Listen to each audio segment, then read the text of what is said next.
So we've talked about back squat, front squat, now we move on to overhead squat. Back squat is one of those things where it's really, you have to have good hip mobility and it's about absolute strength. Front squat is kind of a more athletic squat because it involves the core a lot more and you have to have good flexibility in your shoulders a little bit so you can get your elbows up high. Usually you can lift more in a back squat than you can in a front. If you can lift more in a front, you have an issue and it needs to be addressed. But moving on to the overhead squat, you need a whole lot more flexibility because the bar is going to be over your head.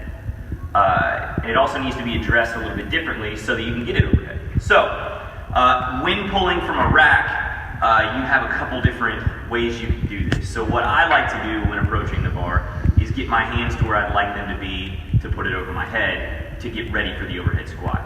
So for me, I like to use a grip on the bar that is a little bit narrower than my snatch grip. For the same reasons that I try and keep my hands about shoulder width apart on the bar for a back squat, because it helps keep my shoulders tighter in a better overhead position than they would be if they were further out. So I like to get that grip set first, then come underneath the bar, pick it up, and get back and ready to go for the squat. So another way you can do this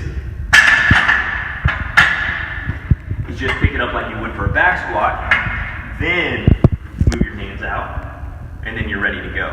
Now from here you have a couple different options. So what you can do first is just a push press, just like we talked about before. So it's a dip and a drive to a lockout, and now you're ready to go. What you can do as well is a push jerk.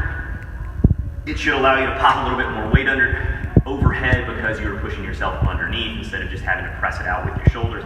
And then the last thing you can do is a split jerk, behind the neck split jerk with this wider grip. So again, it's that dip drive, catch, stand up, and then get ready to squat. So before we do that, let's talk about your shoulders and what we need to see with your back. So when going overhead and keeping this bar in a stable position overhead or a safe position, what we need to see is that your shoulder blades are retract, keeping the core tight so your rib cage isn't flaring up. And then we want to see the shoulder in a good externally rotated position, basically so I can see your armpits. So think about it this way. This is the universal sign for everything's good. You translate that overhead. Hey, external rotation. All right, universal sign for things aren't going so well. Let's translate that overhead. That's more of an internally rotated position, not really great for your overhead squat position. So, keeping that in mind, again, picking this bar up, getting it on the back, stepping back, getting it overhead. Same things apply here that apply in your back squat and your front squat. Feet about shoulder width apart, keep the core tight. As you start to squat, drive those knees out, push your hips back, go down to that hip crease below knee for your depth, and then back up. So,